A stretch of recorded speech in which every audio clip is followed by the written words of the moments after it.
Thank you for joining us for Chatting in the Void, a conversational podcast hosted by Cthulhu, Tilly, and Hallik.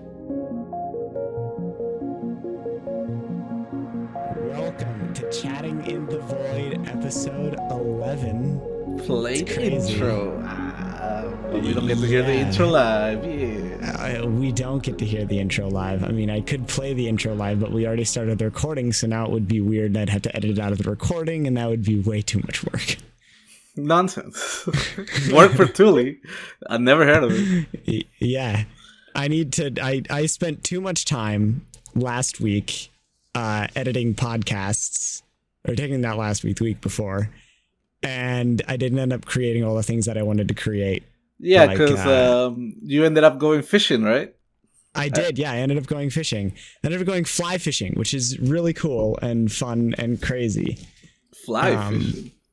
Yeah, it's a whole different, like, it's a different animal, I'm going to be honest. It's not like normal fishing. Like, normal fishing, right, is like, you either drop your bobber or your lure in the water. So if you're spinner fishing, right, you just like drop your lure in and you just reel it in and it spins down there and then you pull it up. And then if you don't catch a fish, you don't catch a fish. With bobber fishing, of course, it's even less complicated. You literally just fling your bobber out there and wait and hope that something bites it.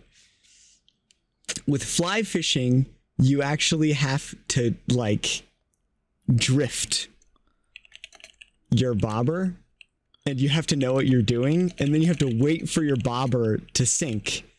And the thing is with fly fishing, there's not enough weight at the top of your bobber to set the hook. So the hook will not go into the fish's mouth unless you move the rod.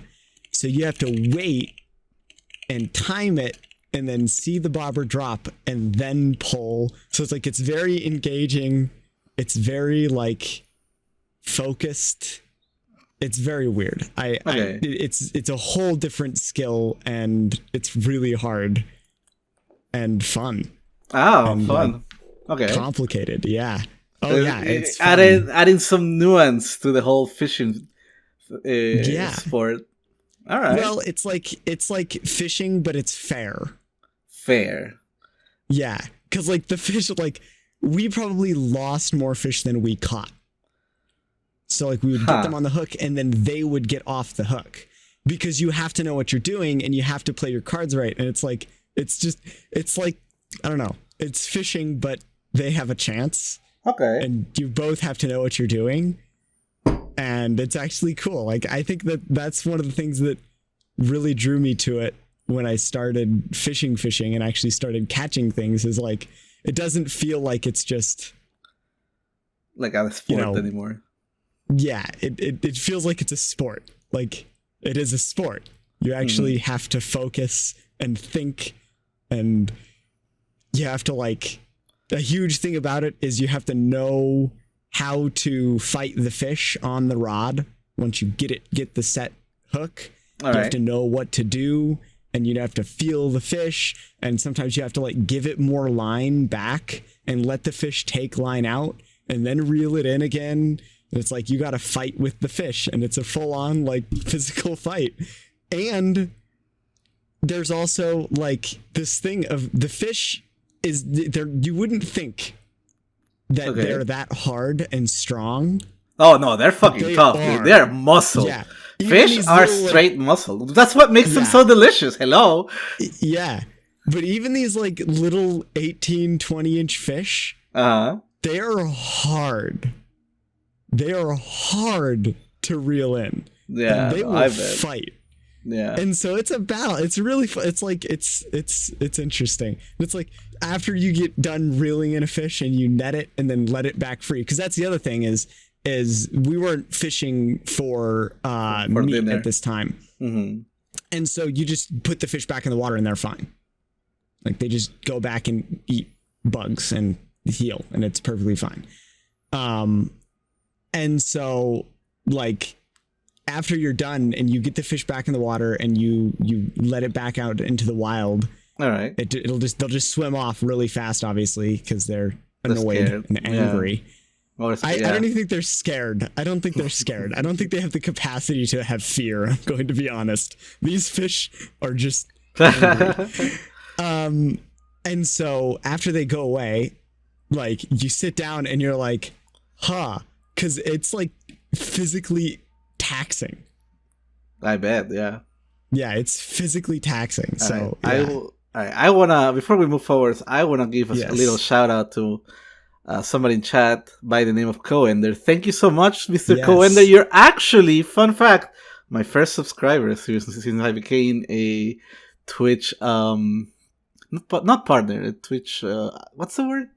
What's the tier below partner? Affiliate. Yeah, thank you. So that was my first sub. A little for the record there. Sadly, I don't have the notifications on during the podcast.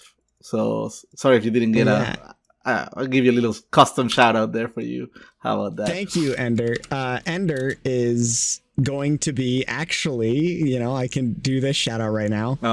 Okay. Next Saturday, Ender is the guest. So next week on my Twitch channel, you can tune in to twitch.tv/Cthulhu Tilly, 5 p.m. as long as it works out. Something might come up, but now the question is, am I invited to that episode? Yeah, of course, you're always invited. Yeah, but you don't fucking say it. I did. No, you didn't. We're not having this conversation right now. We're not having this conversation because some of the people here watched the episode in which I said Hallik can join if he wants to. Oh my god. Right. Okay. Yeah, but you know what? I was expecting for a little bit of an invitation, because, not like that, not like so passive. I was expecting for you to come up to me like, "Hey, do you want to show up on this episode?" I would have been like, "Yeah, it would be fucking cool. Oh, yeah, let's fucking do it."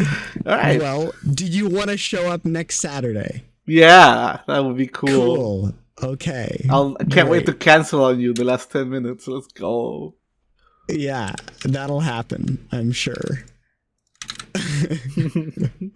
But yeah, so thank you, Ender. I appreciate it. He's also an avid, I guess I would say, follower of the podcast.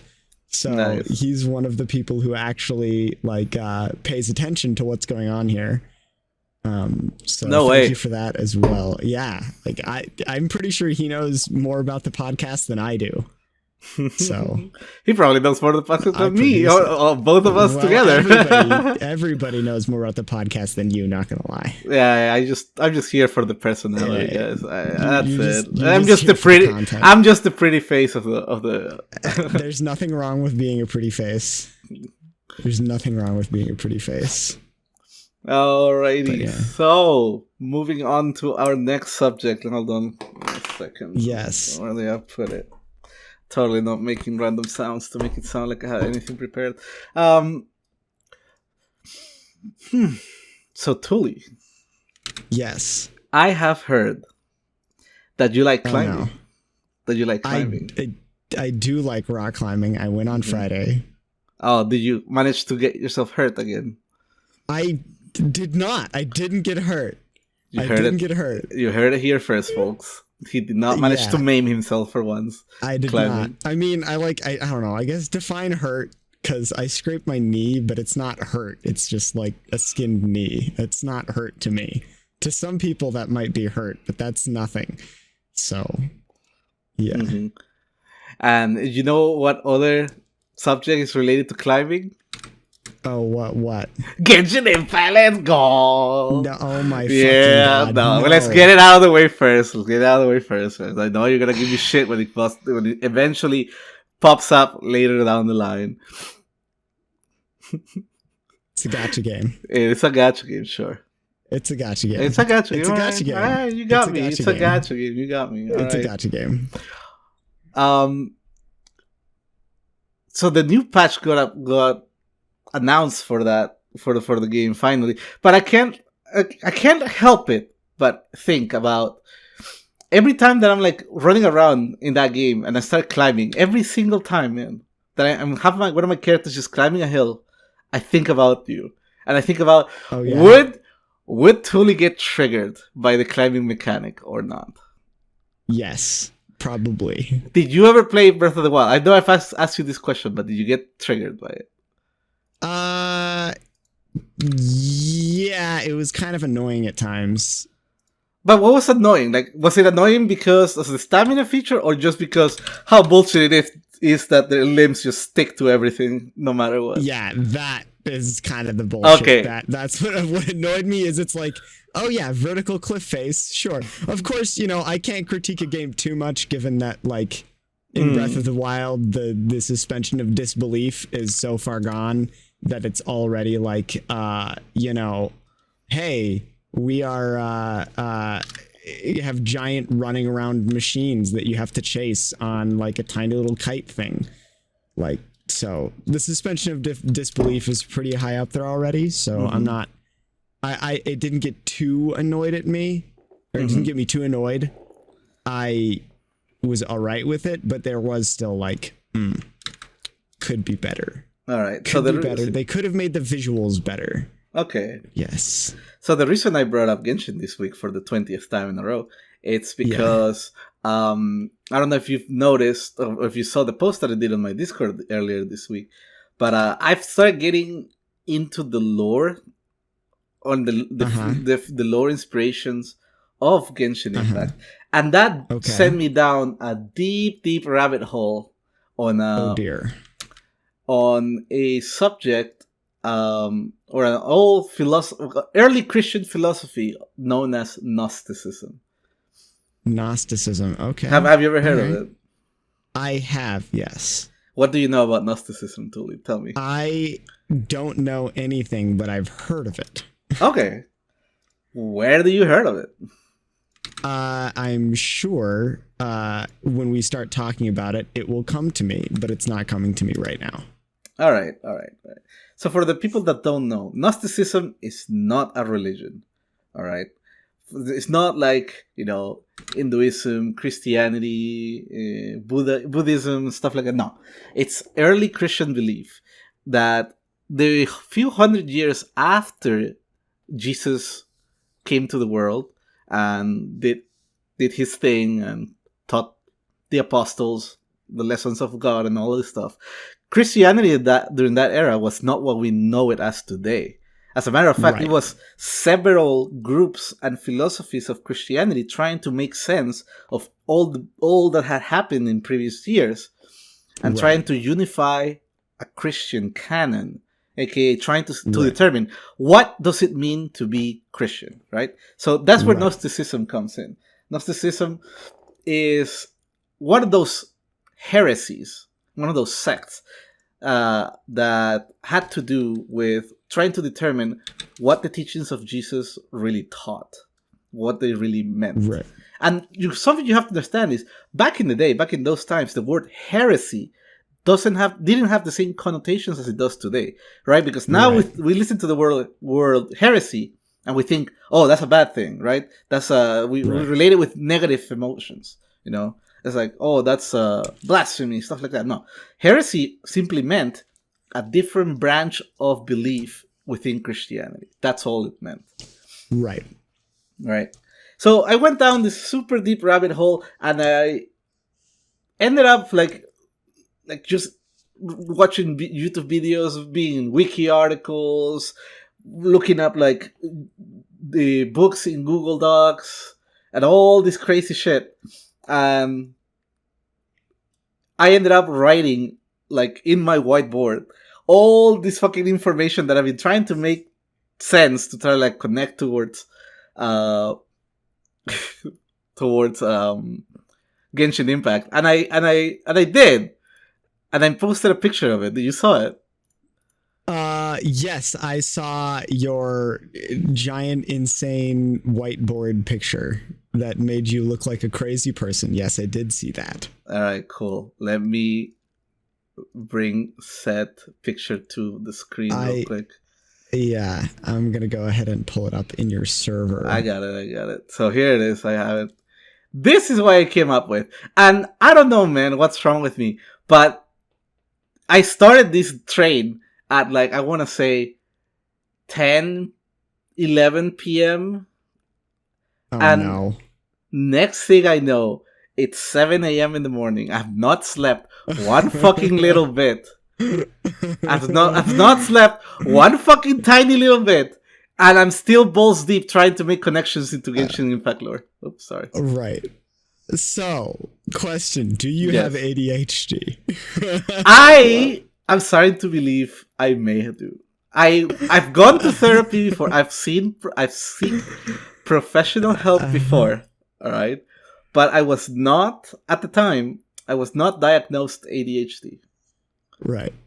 But I'm starting to think the more I hear about what ADHD is, the more I'm starting to feel like I probably have a severe case of ADHD. Yeah, because that is the definition of hyperfocus right there. And yeah, I have that sometimes too. It's actually having a conversation with somebody last night. I had a friend who I don't know, actually might listen to the podcast. But I had a friend who I met on one of the apps that I've been using to meet friends and possibly go on dates, and she and her roommate came and rock climbed with me because my friends bailed, Ender and my other climbing buddy, they bailed on me this week. Wow, losers, so rude. Yeah, no, it's fine. They both had reasonable reasons to not be there. That's what they all say. And so after climbing, I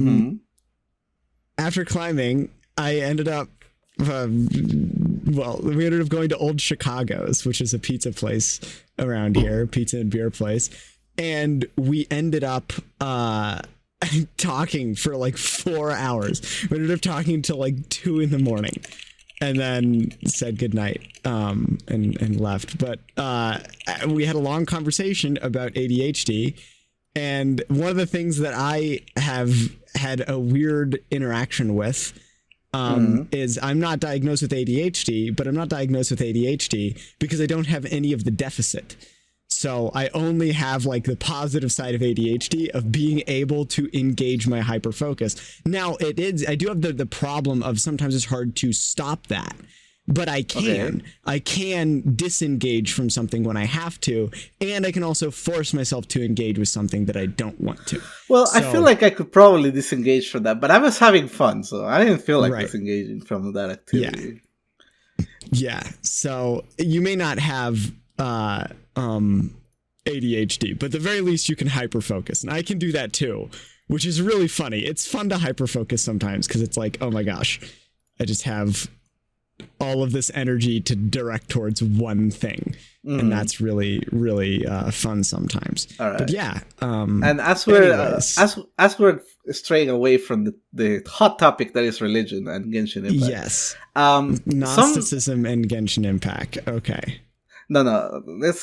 Let's since you brought up mental health, we might as well talk about it too. I have noticed, right? Because I've been looking for friends that play to play Genshin with, especially like the VTubing community. I've been going to Twitch. I've been searching for VTubers. Excuse me. And I've been looking up and being friendly in their chat. Okay. Something that I've noticed that is very, very common practice, especially within the VTubers, is that they put their tags, right? VTubing tag, anime tag, casual, etc. The ASMR sometimes. But one of them that I've noticed is that they've been putting up their mental illness there. How have you noticed that? Yeah, I have noticed that. Yeah. And I'm starting, and I was sitting there looking at VTubers, and I'm like, how is this like supposed to promote your channel, right? As a content creator, if you type I have ADHD or I am depressed or I am this or that or I have certain thing, like I get it if you have like Tourette's, for example, and you should probably communicate it to your audience that you're gonna be cursing out or saying random shit and it's not your fault. I get that one, right? But that's a very, very small fringe case. But 99% of the time it's like, oh, I have depression, or oh, I have ADHD, or oh, I have this issue with my life. And like, Why are you showcasing that? I don't get it. Right. Your thoughts, I don't like it, but I understand it. How so? What's your understanding? So this is my understanding of this, which is in our society, people, for whatever reason, need to find whatever connection that they have, right, to try and get a community. And people gravitate towards like-minded people. And so it's like people with ADHD will watch ADHD streamers, as it, like, this isn't always true, right? But there are a lot of people with ADHD who would prefer to watch an ADHD streamer because it's somebody who understands what they've been through. Same exact thing with like depression, anxiety, stuff like that. Yeah, it's like those people will gravitate towards people who understand them and they feel like are in the same boat in life. And so I feel like it's a way that they're using that to garner attention and a community. And I don't entirely disagree with it, other than the fact that there's no like checks and balances there. And I know too many people who self-diagnose. Yeah. And I just don't like, and this might be a hot topic of opinion, but I don't believe in self-diagnosis. It is not good. It's not mentally good for people, and it's also bad for like the people who actually have those problems. Correct, people. I 100% agree with the fact that you should not self-diagnose, especially if it's something like a mental illness, which is, it seems to be a very popular thing to do right now. Which is figure out, what mental illness is it that you have. Like it's your Harry Potter house for out of nowhere, you know. But guys, seek professional help. Yeah. Listen to a doctor, somebody who has, spent years training and studying this stuff. Let them tell you if you have an issue or not that you need to work on. Yeah. So the main reason that I brought it up too is not just because of that, but because before you said it may be a way of the streamer relating to their audience, which I didn't think of at the time. I mainly thought it's like I don't like that. I don't like the idea of having to like showcase to my stream, hey guys, this is what's wrong with me, or wear it like a badge of honor. It's like, hey guys, I'm depressed.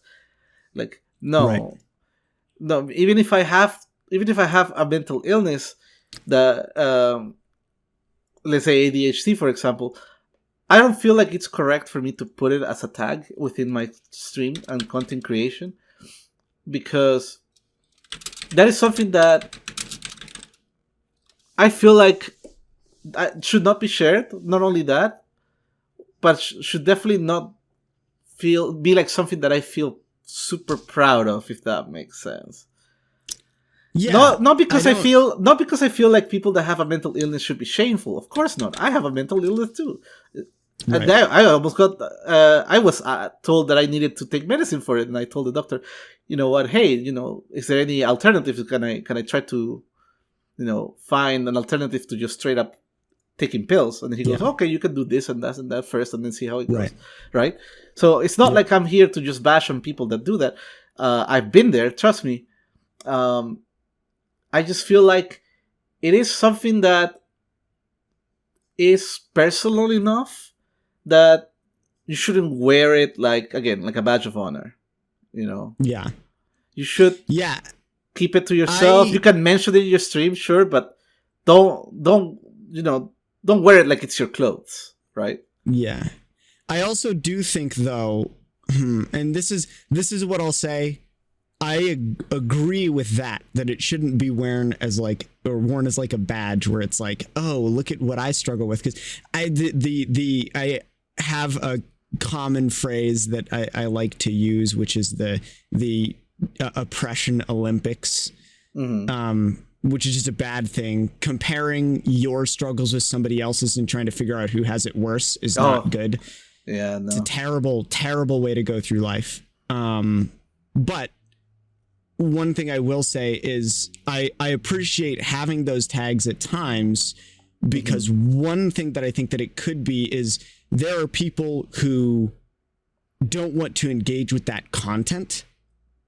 I see. Okay. And so if somebody is going to be talking about depression or anxiety or whatever they struggle with on their stream, I think it is a wise decision to put the tags there so that people who do not want to engage with that content can be like, all right, that might be there, let's just avoid it. But the problem is I see those tags, you're right, I see those tags used in situations where it's like, that person probably isn't actively talking about it. They're just putting it on there as a way to essentially use it to form a community. And I don't know, like, I guess I have mixed feelings on that one, because on one hand, it does seem kind of like, oh, I'm going to use my mental illness to enhance my streaming career. But on the other hand, it is forming a community of people who all struggle with the same struggle. Yeah. In some way or another. And I do think that that can be valuable. I do think that that can be something that is to be encouraged almost, because it can create a community of people who all can support each other and understand that mentality and that struggle. And so I don't know. I'm kind of torn on the subject, because I don't like the idea of using it to, I guess, wear as a badge of honor or use it as a tool, especially considering that self-diagnosis is so incredibly rampant in a lot of different cultures. Yeah. Especially right now, because of the advance of the internet. Like, everybody feels like they're their own doctor just because you share one or two aspects of your life with a certain illness does not mean that you have that illness. There's a lot more going on.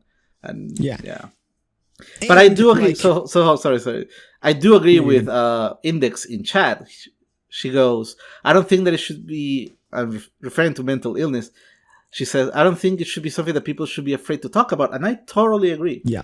It should definitely be a subject that is talked about publicly, because of, how often it's usually, shoved under the rugs, especially when you're talking with family members about it.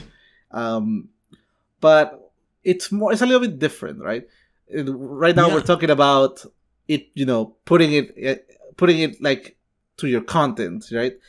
Because from my point of view as a streamer, right? When I'm streaming, my goal as a streamer is to interact with chat, have fun, make some content happen, have a conversation, stuff like that.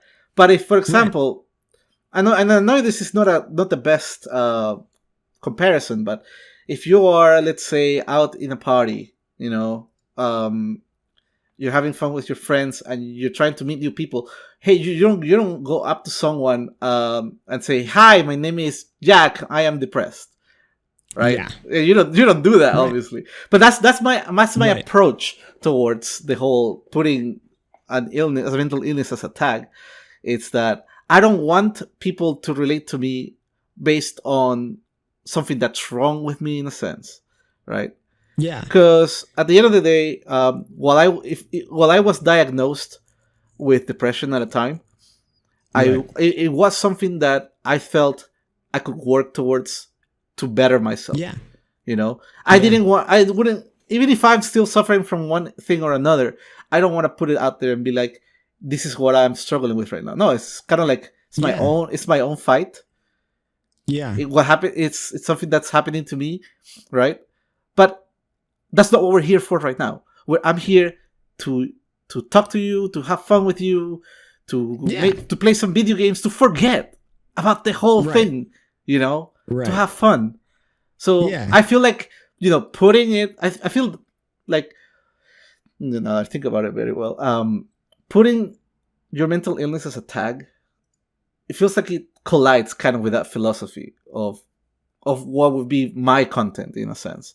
And before Tilly came in, I didn't think of it that way. Hey, it might be something that the audience can relate to or avoid altogether. But Yeah, and the other thing about it that I think is also could be important is I don't know if this is if people agree with me on this one too, but there's also say it. Be a man. Yeah, say I do like the idea, I guess, of people being more, and we've already had conversations about this, about VTubers oftentimes being forced to assume an identity and just never be allowed to be real because they have this identity.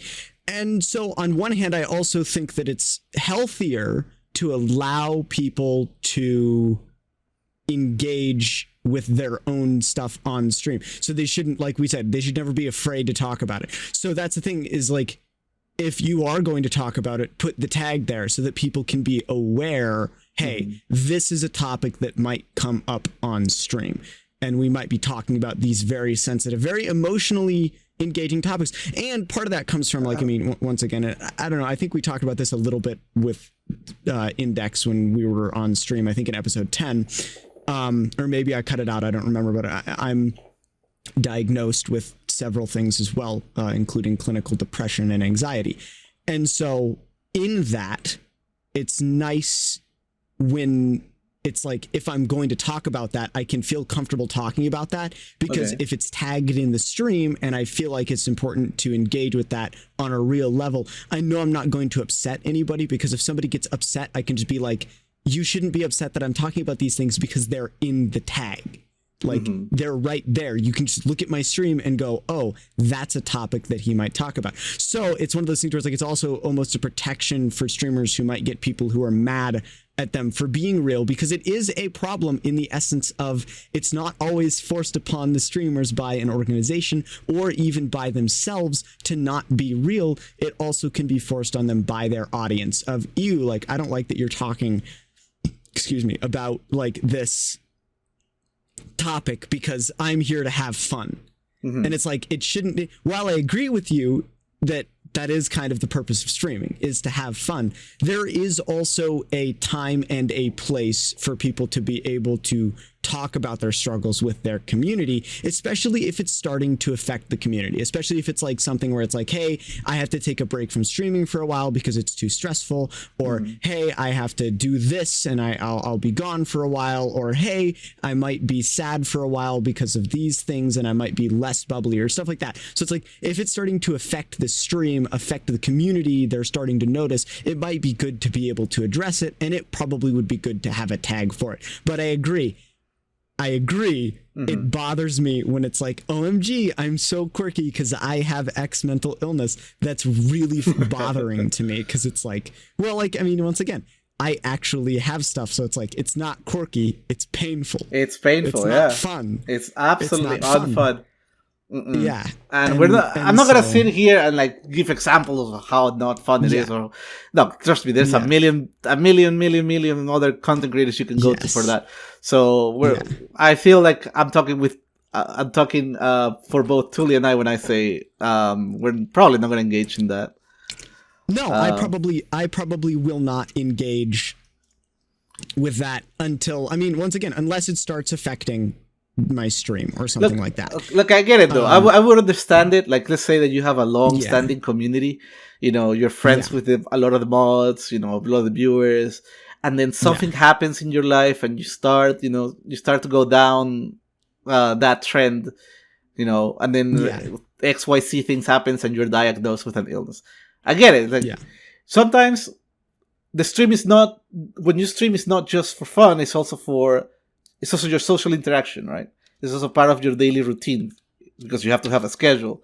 And if part of something that we talked about streamers being more real to themselves, part of that would also be to talk about what's going on in their lives, which would eventually just lead to people talking about what illnesses they're going through at the time. I get that. I understand it. And when shit like that happens, like you said, sometimes it's best not to talk about it. Sometimes it's best to just take a break, step out, because from my idealistic point of view, again, a content creator is there to entertain, to have fun, right?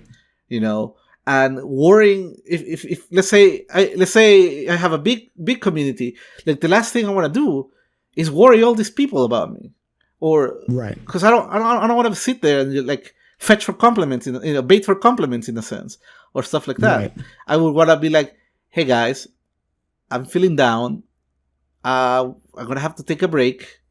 There'll be more information about it later. Stuff like that. Like if I would feel like if I am not feeling 100%, right, or that if I stream something, I might feel like I need to talk about the pains that I'm going through. I would feel like maybe it's best not to. Maybe it's best not to stream at all. Yeah. Although I understand, Right. sometimes something painful happens and you want to like let it out into the void. But Yeah. I get it. Sure, go ahead. It's your stream at the end of the day. But I'm talking about from like I'm a perfect scenario, or like if something's going wrong with you as a content creator, take a step back, chill. Yeah. And if you feel like you can't go throughout the stream without talking about what pains are going in your life, then maybe it's best not to stream at all. Maybe it's best to take a break. Yeah. Talk with your family. Talk with your friends. Talk with a professional. Yeah. And I know Yeah, it's not. I'm sorry to interrupt you one last time. And I get You're it. good. I get it. It's not. It's not always so perfect. It's not always so idealistic. It's not always so. Step by step. Yeah. Sometimes the road to healing is a very, very long one for a lot of people, for most people. So sometimes it's not reasonable for a content creator to take like a 2-month break. Yeah. But I still think like I wouldn't put my tag. I wouldn't put "I'm depressed" as a tag in my stream. It's like, no, man. Yeah. That doesn't. Yeah, feel and right. I don't think I would either, unless it was like a day where I'm feeling like, well, this might come up in conversation, or I'm playing a game where like that's part of the content of the game and I want to engage with it on that level, right? Mm-hmm. And so I can also understand that side of things too, because like there are games that deal with deep emotional things. So like I'm trying to think of the Falling Rain. I can't remember what it's called. There's one game in particular that deals in depth with depression and stuff like that. I think I know what you're talking about. Yeah. Wasn't it like with the main protagonist is a girl? She goes to her family house that was abandoned. I forget the name. I forget the name of that game. Edith Finch. Edith Finch. Yes. What Remains of Edith Finch? Yeah, I know. Yeah. So, like, if I were to play that game on stream, I might add the depression tag and the anxiety tag, because those are topics that are involved in the content of the game, and I might end up engaging with the game on that level. I don't know if I will, but I might. And because that's a chance... The game itself, like at the beginning of the game, it warns you, hey, this is going to talk on XYZ topics. You should be warned. Exactly. Yeah. Exactly. And so kind of in the same way. And at the same time, while I understand it, I agree with you that there is this element of streaming should be fun, and it should be fun for people and fun for the viewers. But at the same time, I also think that there is definitely a necessity almost for sometimes these streamers coming out, because, once again, I'm trying to remember what the specific word is, but not desensitizing, but like normalizing being able to talk about that stuff with people. And that's part of that's actually a huge problem in gamer culture, which is why Healthy Gamer GG even started, is because a huge portion of gamers, or not a huge portion, but a decent portion of gamers struggle with undiagnosed mental illnesses because they go to therapy and therapists say stop gaming, and they don't want to. Because it's not going to actually solve the problem, because gaming isn't the problem. Gaming is a symptom of the problem, if it even is that at all. And for some people, it's a way to cope with the problem too. Exactly. So you take that away, that's a big issue all of a sudden. Exactly. And so it's one of those things where it's like, I think that there is also a element where normalizing, talking about those things, engaging with people about that is also a good thing at times. But it's the double-edged sword of, on one hand, I want people to talk about what they're going through on stream if they feel obligated to, or if they feel like they can, and if they feel like it will help people. And help people seek help if they think that they're struggling with the same thing, or if they are struggling with the same thing, assist them in acquiring help and encouraging them to continue progressing type thing. Because sometimes like that's important, where it's like, wow, this person that I really admire is fighting just like me. Maybe I should do the same. And that can help people, and that can be a good thing. But at the same time, there's also on the same level, the same problem that you already mentioned, which is people using it and abusing that to garner fame, attention, and to get empathy, attention. to get attention and empathy, and just draw in a crowd, and that can be that can be problematic to me as well. So it's like there are goods and bads in it, but I definitely agree with you. Up until some point, it's also responsibility of the viewer themselves. It's like you know what you're getting into. You're the one who clicks on the stream at the end of the day. Yeah. So right. And so I think that by that, I think the tag is okay, but it definitely bothers me that some people use it. I would say some people use it in the wrong context. And that's more of a problem to me, is that using the tag isn't a problem. Using the tag in a wrong context is definitely a problem. And yeah, content creators, to comment on something Index said, content creators being able to take a step back. Absolutely. The problem with that, of course, is viewership. I was going to deal with that too. I was going to go back to what Index said. Yeah, it's like taking a break, especially when you're like midway in a mid-level, not like famous already, but you're getting up there. Making money, but you're getting there. And taking a break for like 2 weeks even can literally just destroy the channel. Yep. Yeah. So there's actually a YouTuber that I follow. And his main channel, Oompaville, who he's awesome, by the way, super funny.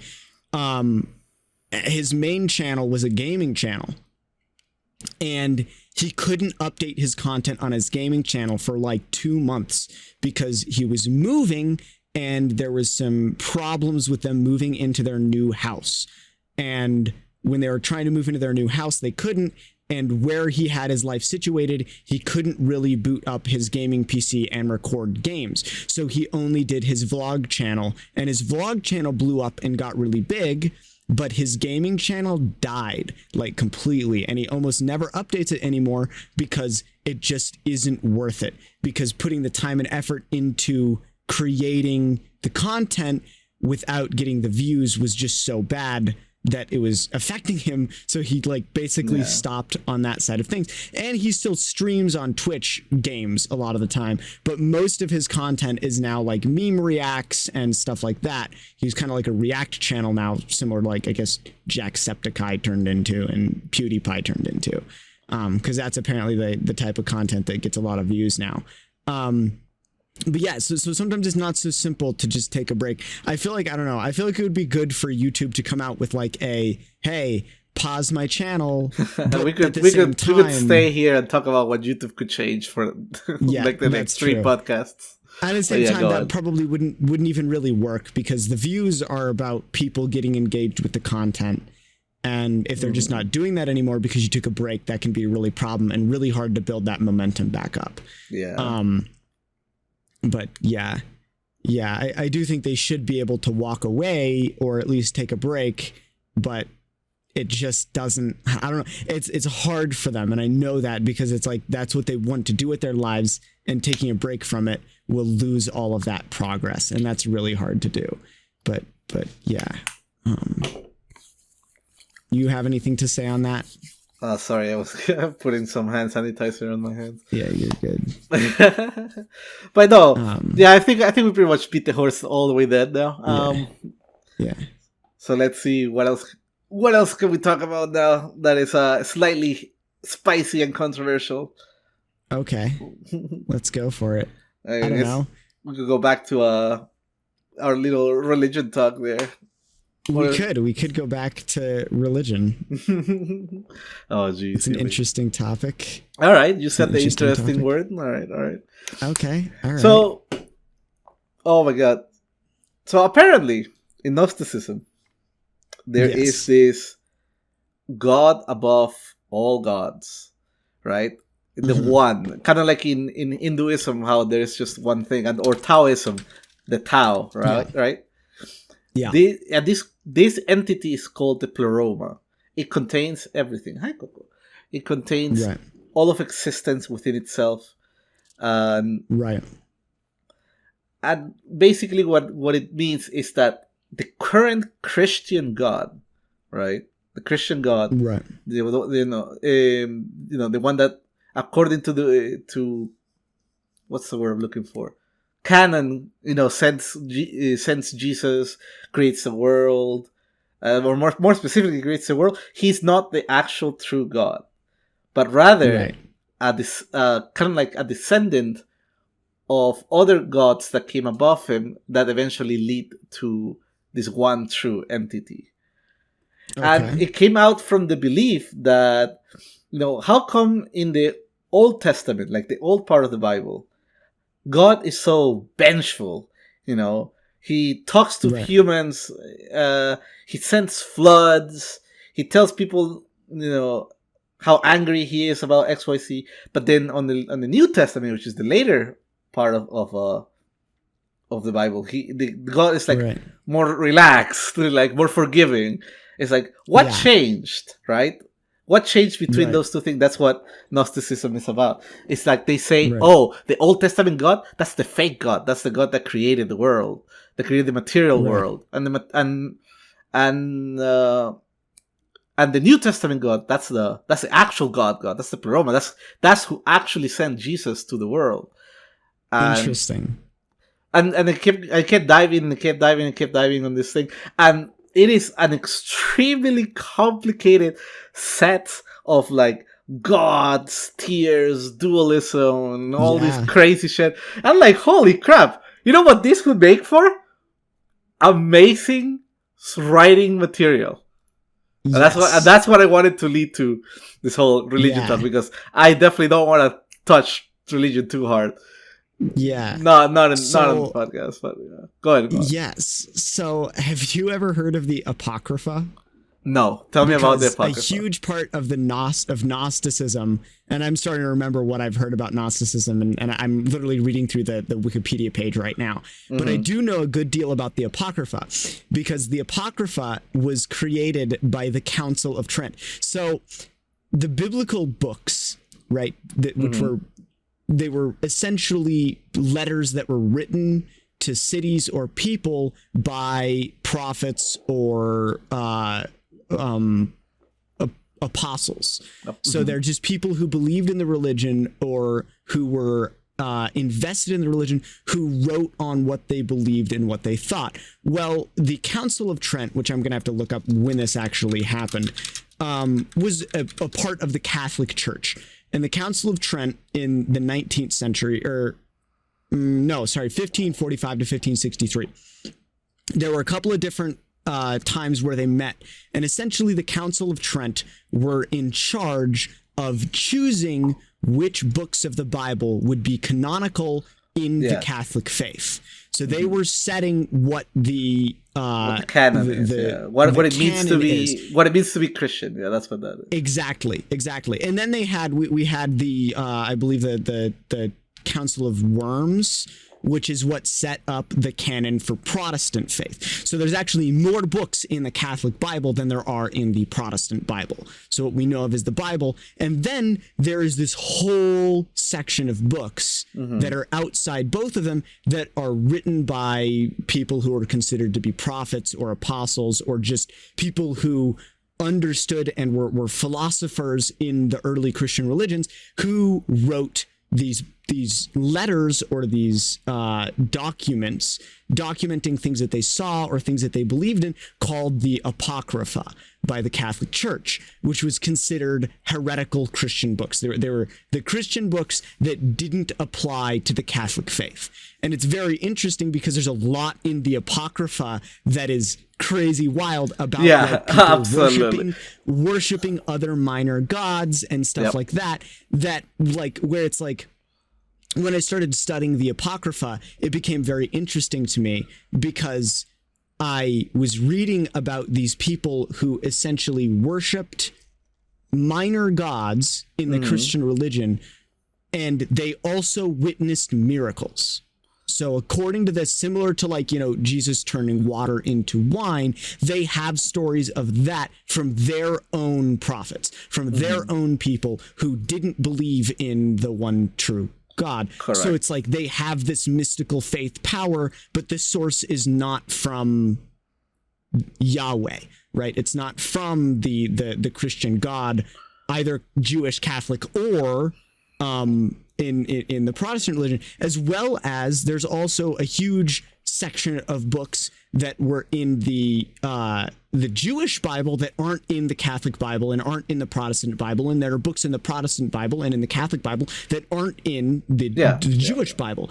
And so it's very interesting because like all three of the religions have a similar source material, Correct. but they have these books that they consider heretical, that are like, I mean, and the thing is what's hard about the Apocrypha is nowadays the Apocrypha by most philosophers of Christianity is considered non-canon. It's considered fiction. It's considered not true, but at the same time, it's written by like the same people. Yeah, so, I know. This is the wild thing. So the guy who wrote Revelation, the Apostle John, he has a book that he wrote called the Apocryphon of John. Which is that's a Gnostic book. Yeah, a continuation of the Revelation story that is not canon in Catholicism or Christianity or Judaism. And that's what I find hilarious too, is because we have the biggest religion in the world, who and the most written and read book in the entire history of humankind, which is the Bible, which is just really a collection of a bunch of books. Who a bunch of old men got together one time and be like, okay, this book, not this book, fuck this book, then this book, and definitely not that book. Whoever wrote that, he's a heretic, burn him. And that's what the Bible is. Yeah. And it's very crazy. It's very interesting. But the Apocryphon and the Apocrypha, which is obviously many books, has a lot of content in it that is very interesting, and I actually started reading into it because it is looking a gold mine of inspiration. Yes, it's a gold mine of inspiration for entities to include in my own stories. Absolutely, because it's full of these weird heretical gods that are just minor entities that have power over different things and engage with that power on like a real world level quite often in these stories, and so it's very fascinating to me. That's what that's how I discovered. It's like, oh fuck, that's what kind of like Genshin lore is based on, because I read a interview with the main writers of the show, of the game, and it's like, the lore of Genshin is kind of based on Gnosticism, and that's what kind of started the rabbit hole. It's like, the fuck is Gnosticism? I've never heard of this shit before. And then that's when I started looking it up, and I realized, oh shit, turns out Christianity was never set on stone to begin with. It was kind of a fucking mess. What it meant to be Christian, like in the years following Jesus' death, was so weird. It was super weird, and it wasn't until hundreds of years later that councils came in together and decided, okay, this is what it means. And it really puts into perspective, all throughout like the past 2,000 years of nonsense in terms of like wars, conflict, and just violence in general that people have caused in the name of the Bible. And I just find it hilarious because look at this, then. Turns out the Bible is not even one solid thing. It was kind of a fucking mess that got put together and then arbitrarily got decided that it was what it was. And all this shit in the name of Christianity has happened throughout the past 2,000 years. Like, oh my god, dude. It really puts into perspective. Like, it really does. And how silly it all is. Yeah, so one thing that I find interesting, and I had a conversation with this with my older brother, who is a missionary actually. Okay. Yeah. But what's fascinating is we have this conversation because he and I are very similar in the way that we think about a lot of things. And so we studied the early church, and I was reading the Apocrypha and he was reading some other texts. And what's interesting is a lot of modern churches in like, for example, including a huge one is the Catholic Church, which essentially the Catholic Church, the point of it was they wanted to standardize I'm trying to remember the specific word, but they wanted to standardize their doctrine. That's what it is. They wanted to standardize their doctrine so that they could have all of these churches everywhere, all over the place, that had a bunch of people in them who all believed the same stuff, who all thought the same stuff. And we had this conversation about how a lot of modern churches want to follow that same path. They want to create a standardized doctrine and then try and spread it everywhere and get everybody to believe the same doctrine. And he and I had this conversation because neither of us agree that that's a correct way to go about it. Because when you go look at the early churches in Christianity, they were all over the place. They were. And not only that, it's like, let's say you subscribe to a certain type of Christian beliefs. It didn't matter. You would still go and listen to the sermons of another. Yeah. And it was kind of like it was kind of like going to a supermarket. Yeah, like you pick the things that you like. It's like, oh, I like this little bit, grab it. You're like, okay, I go visit that aisle. Grab the things that I like, and you kind of make your own. You kind of make your own buffet of what Christian means to you. Yeah. And what it means to you. And it's interesting because essentially we were having this conversation at the context of personal faith versus corporate faith, and how personal faith is like what they should be going to. And obviously, he's a missionary, so his job is to talk to people about these kinds of things. And so what's fascinating to me is as we were having this conversation, it's like, it's important to allow people to believe things that they want to believe, and not be called a heretic, and not be called a heretic. And now we have this problem of like all these different competing churches that are trying to like fight each other, and they shouldn't be. They should just ignore and just continue doing what they want to do. And it's very fascinating because like I think that's a lesson that every religion needs to learn, because it's a problem. Not all religions are that bad. That's the thing. It's like, we're kind of here in the US. We're kind of used to like how like strict Christian and how Christianity really is, and how ubiquitous it is all over the place. I mean, for fuck's sake, pick a $1 bill, read the back of it. It says, "In God we trust." Right? Yeah. What God is that? That's the Christian God. Yeah. Anyways. Yeah.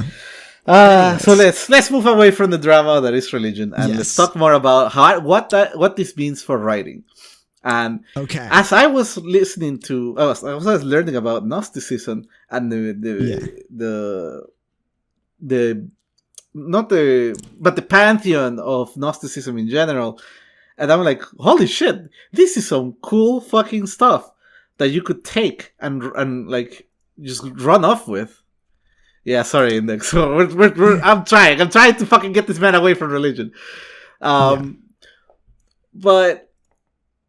what is really cool that I discovered too is that there's an entire set of books written about demons and demon gods and demon generals, and I'm like, this shit is cool. You read on this stuff, and it's like it's just waiting for somebody to pick it up and make a story about it and make a fantasy about it. Oh yeah, I'm sure there have been many.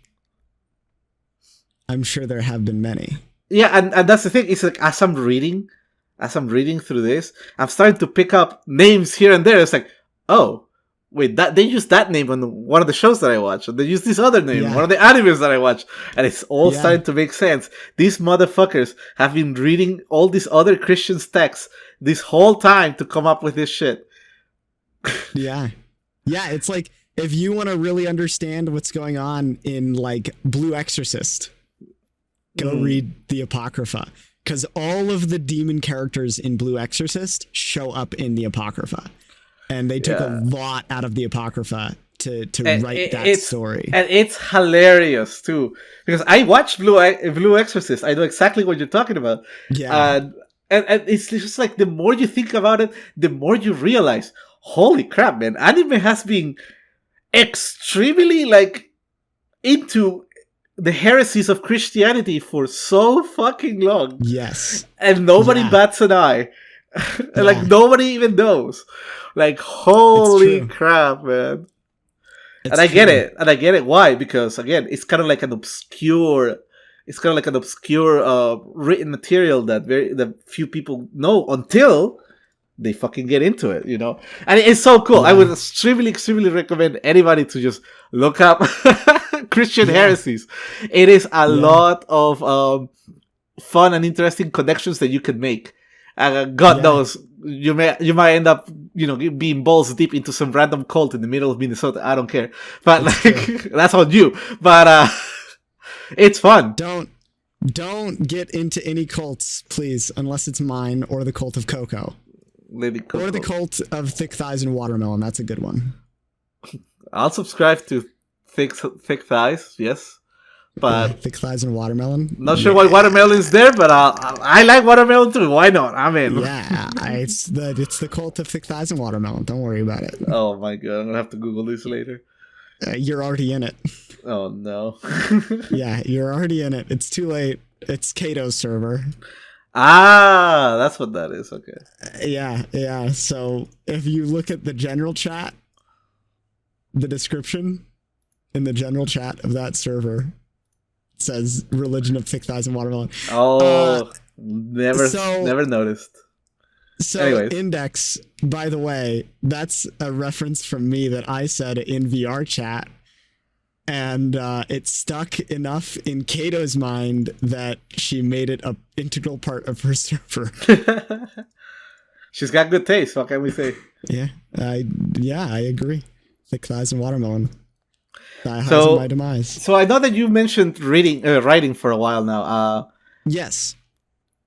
How has that gone? Because I'm totally stuck on my writing. I've been actually ironically stuck for a few months, but I am loosening up. I am greasing the gears. I'm gonna try. Let's see here.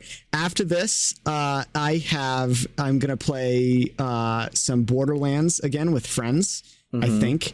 And then after that, I'm going to try to hang out with another friend, maybe, and watch something. But I also really want to start writing again tonight. So I'm going to try to hollow out a bit of time, at least like 30 minutes to an hour, and just write something, whether it's on a short story or on my full novel.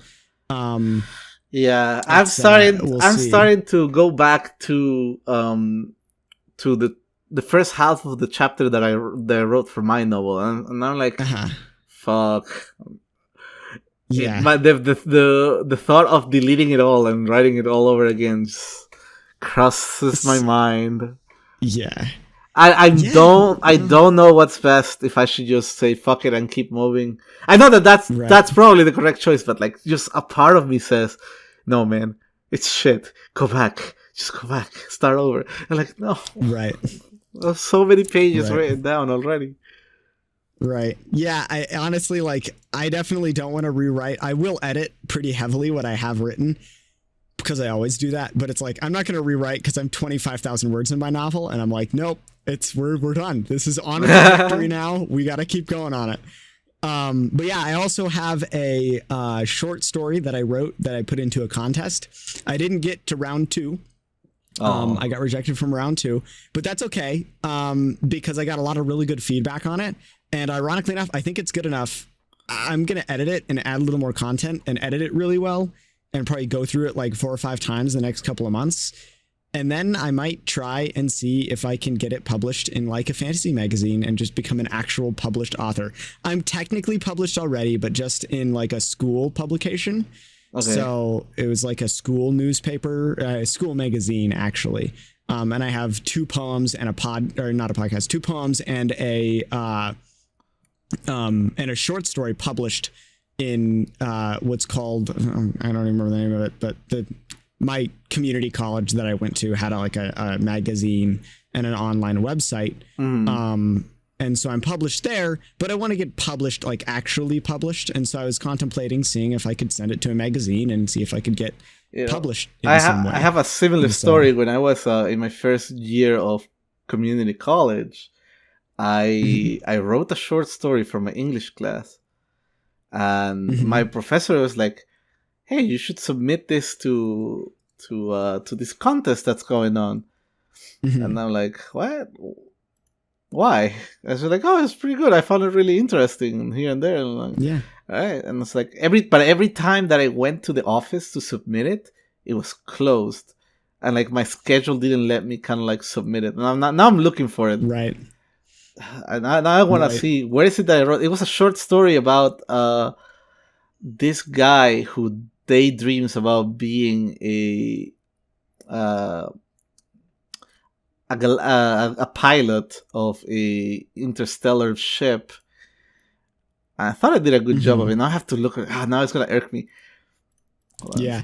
I had a bunch of really good short stories that I wrote in college, and they are all gone. I cannot get them anymore because I am locked out of my shell to the school, and I am locked out of my Google Drive that they were all on because it was my student account that they were all on. And now they are all just gone forever. And I emailed the teacher, but it was like 7 years ago, so she doesn't have them, obviously. And so, yeah, I don't know. I've been trying to like get them to unlock my shell, but they're like, nope, the only way to do that would be to like re-enroll in the school. And even then we'd probably just make a new account for you. And I'm like, that doesn't help me at all. That's messed up. Yeah.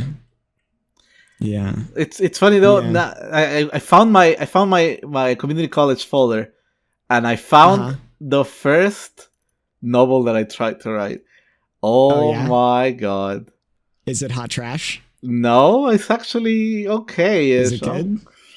Well, nice. the one friend that I sent it to, she said that she liked it. So now I'm gonna have to like read it, read it, and figure it out. Yeah, because obviously a lot of things have changed. Hell yeah.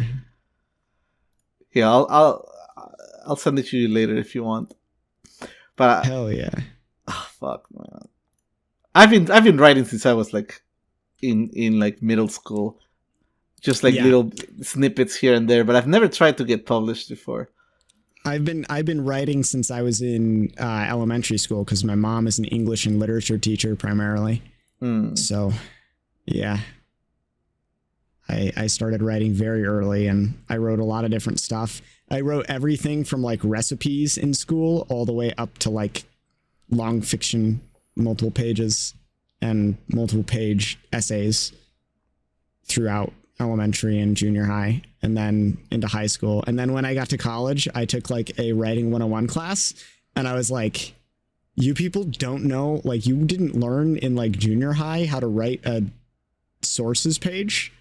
Oh yeah. It's like, what? How do you not know how to do this? I've been doing this since I was like 12. That was interesting for me, learning how to write sources. Because again, I didn't study for the most part in the US. I studied in South America, and when we wrote essays there, nobody cared about sources. Right. So that's a whole new skill I had to learn when I got here in the US in community college. See, that I can understand. At the time, I was like, but shouldn't this be just learned in like the U.S. school system? Because this is like an integral part of our society. And now I wish that they really drove it in more, because nobody does it anymore except for scientific articles. And I'm like, I don't even like seeing newspaper articles without works cited pages, man. I just remember where this story might be. Oh? You're not gonna like the answer. It might be on my fucking Tumblr. Oh no! Oh, you have to log into Tumblr? I have to log into Tumblr to go check. Cringe. Oh no, this is gonna hurt me. Oh. Tumblr is not... Yeah, I deleted my Tumblr. I should have, man. I deleted it. I should have. Now here I am. I'm resetting my password because I haven't logged into Tumblr in God knows how many years. Oh boy. Oh, right. That changes my avatars. There we go. Yeah, that's not good. Yeah. This is gonna be one fun trip down memory lane. I had 3 friends on Tumblr and 2 of them were toxic, so I was like, fuck this. And my only other friend is somebody I've talked about on the podcast before. My only other Tumblr friend was Acro, and I wasn't even active enough for either of us to care that I deleted my Tumblr. So hey, fun fact, my Tumblr got hacked. Oh, good, nice.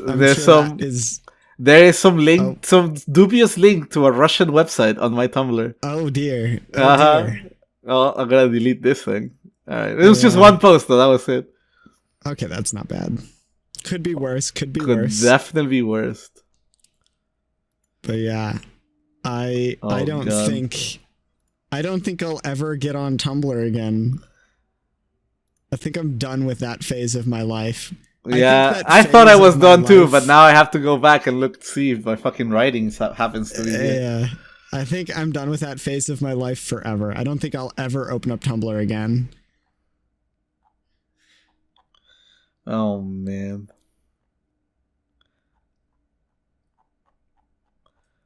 Sorry, I'm not having fun right now. Oh no. He's looking through his Tumblr and wincing. It's okay. I've talked about the fact that it's not even that bad, but like there are some posts here and there that definitely are not. I reread through some of my like junior high school stuff. Mm-hmm. And there is a while back, like a long while back. There is a lot of soap carving ASMR stuff in here. I can't believe I like that shit. Weird stuff. I can't believe I like that shit so much. You're into weird stuff. Why would you be into that? I don't know, man. Gosh. It's weirdo. Whatever. Get over it. It's not even one of the worst things. It's true. It's true. At least you're not on TikTok. Yeah. I'm on TikTok. TikTok's pretty cringe, but it's also great. Yeah, I don't. Let's see here. I don't check TikTok very often. I checked TikTok on Wednesday of this week, and I had 73 messages. What? Yeah, because I have friends who just send me TikToks all the time. And so I opened it up, and I'm going to open it up right now and see. So I opened up TikTok, and I had one person who had sent me 36 messages. Yeah, so it's been 4 days, right? Wednesday to Saturday, and I already have 21 messages. So if I go like a week without being on TikTok, I just get like spammed with messages. Okay, but I found a really funny GIF that I'm gonna put in my on my Discord. In your Discord server? Nice. Yeah. Anyways, so writing. Yes. What genre do you mostly write? Because I don't think we've actually talked about that on the podcast. Okay, so first I started with fantasy. Then I went to apocalypse stuff. That was a lot of fun. I wrote a lot of apocalypse world building stuff. Then I went back. No, and then I did sci-fi. I did sci-fi for a lot of the time that I was super into Elite Dangerous, and now I'm back. Makes sense. Now I'm back to fantasy, but now I'm thinking. Fantasy, okay. But now I'm starting to realize a lot of the fantasy that I write is apocalyptic. So it's like apocalyptic fantasy seems to be like the bigger. What's the word I'm looking for? Common denominator. Yeah, that. Right. Makes sense. What about you, Tilly? Right. Well, so I read a little bit of everything. I wrote a fantasy short story for the contest. But that's because like I was like they gave me a prompt, right? But I remembered that I really do enjoy writing fantasy, so I'll probably write some more of that. So I've written, probably my primary is horror. That's what I've written the most of, I think. But I've also written a lot of sci-fi and a lot of fantasy, and in fantasy, everything from like, high fantasy to like pseudo fantasy, if you know what that is. So it's like fantasy in the real world where it's about people who have magical powers, but like now in our real world. And like the premise of it would be kind of like a horror-esque type thing where it's like the whole point of horror is almost insinuating that it happened in our world. It's part of what makes it scary. And so, like pseudo fantasy is very similar to that. People like in our day and age who have superpowers but hide it. A lot of like vampire stuff. So like Twilight, I guess, would be considered pseudo fantasy because it's fantasy, but the assumption is that it's happening in our world right now, type thing. Okay. And so I've written a lot of that. I write a lot of sci-fi. I actually had a whole novel planned on sci-fi. There was a sci-fi novel about a main character who is basically alien Deadpool, or I should say human Deadpool who became human Deadpool by getting alien stuff injected into him. And so now he like can't die and he can get beat the shit out of. And I thought that was a pretty good book until I read it and then realized that it was garbage and archived it on Wattpad. Don't think I posted. I don't think it's up anymore. And then I have a lot of different like story ideas that I have written either background for or world building for. Everything from I have like a sci-fi story that's kind of like it's a Hunger Games-esque type thing where it's like an alien thing. And they essentially, you know how like there's all of this conspiracy theory about, and I was writing this before I found Ancient Aliens, by the way, but Ancient Aliens has brought it to the forefront of my mind. So all of the alien abductions that happen, well, what's really going on is these aliens abduct humans and other races, and then they have game shows where they essentially do gladiatorial arenas, but they also like make it more exciting by giving these people like superpowers and stuff.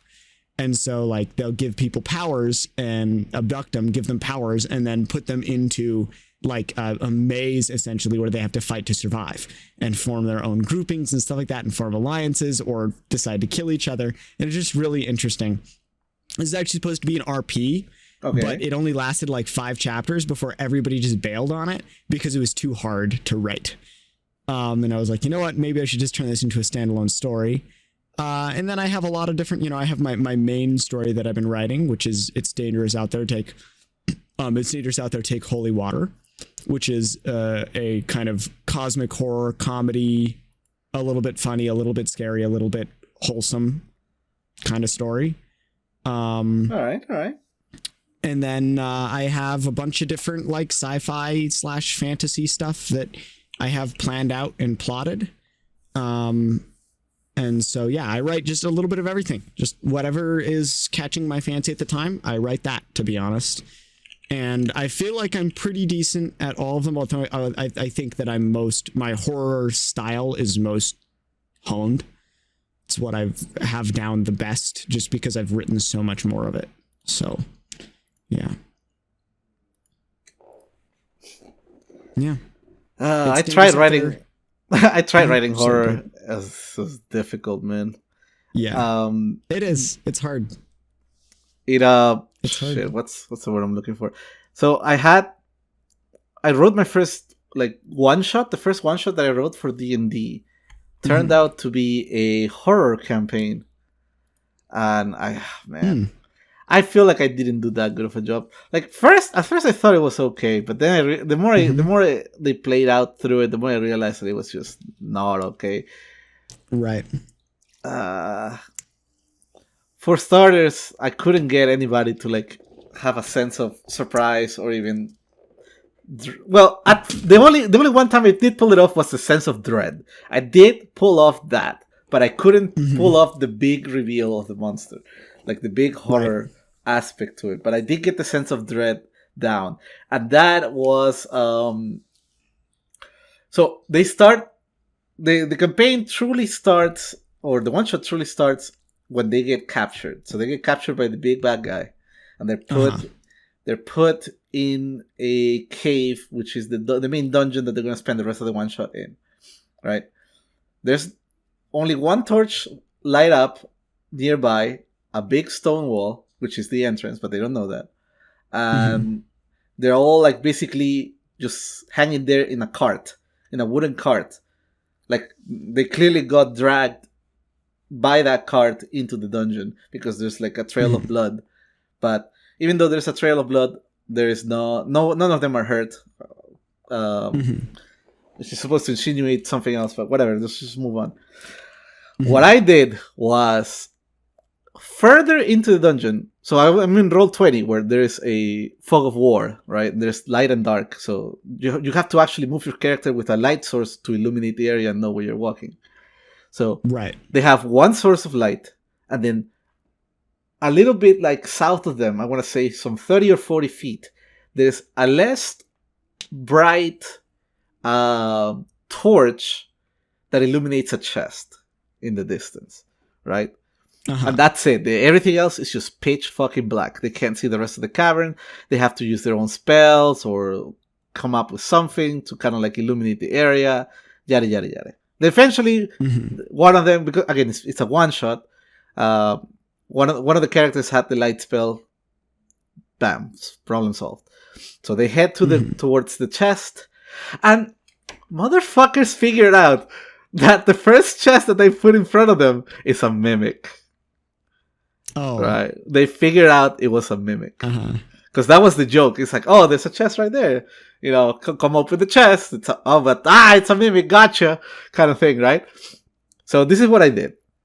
Since they only had one source of light, and the big reveal is that the big bad guy is constantly monitoring them the whole time throughout telepathic communication, especially with his minions, right? And he has dark sight because he can see through the dark.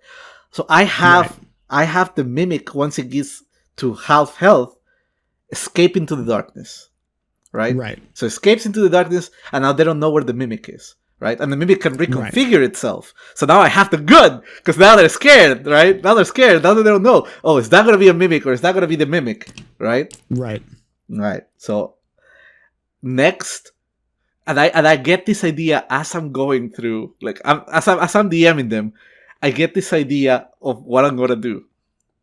So just before they get to the center of the dungeon, I have a slime drop on them from the ceiling. Like I make them do a perception check to see if they can see or hear the slime, and they do. They succeed on the check, and then they notice and avoid the big slime falling on them, and then they fight the slime. And while they're fighting the slime, I'm just copy pasting the icon of the chest over and over and over, paste. And there's only one character that has dark vision that allows them to look like more than 20 feet apart from them, right? And so when they turn the corner, that's when they get into like the big area of the dungeon, like the middle of it, like the big hall that connects everything together. In this big hall, I had scattered the entire floor with chests. All of it with chests. All of it. And I made it so that they were all facing one particular spot, which was the corner when they turn around and the character with dark vision sees. He then has to explain to the rest of the party what he sees. And what he sees, again, is in-game, right? Because I'm not describing it, because the character itself can physically see what's going on. Is the entire floor is scattered with exactly identical chests that are all facing directly at them. And that's when I got them good. That's when I had them fucking scared. And then I was like, all right, 15-minute break. Because I was like, this is the perfect time to take a break and just let it all sink in. and also let them come up with a strategy or something, right? I thought that was good. That was the best thing that I pulled off in that entire one shot. Everything else was kind of like it goes to shit from there. But I did catch them good there. That's pretty good though. I like that. Just like suddenly hundreds of possible mimics. Oh no. Yeah. So this is what happened, just to like kind of like close everything down. Right. My logic of it was that I had the big bad evil guy cast a 5th level illusion spell to create all these chests. And he can manipulate the illusion as he goes. And again, he is invisible, and he also has dark vision. Right. So I have it so that the bad guy is basically just playing with them. As soon as they get close to a chest, he points his finger at one of the chests and makes it vibrate. And then basically they're all scared. They don't want to touch the chests at all.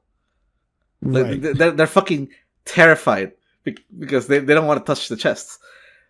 So at that point I knew, okay, I got them good, but how do I make them traverse this? And that's when I got the idea of, okay, I'm gonna make it a maze. I'm gonna tag whenever they get too close to a chest, I'm gonna make them vibrate. But some of them don't vibrate. So they figure out, they made the connection. Oh, okay, we gotta go through like the chests that don't vibrate, and then that's how you traverse the maze.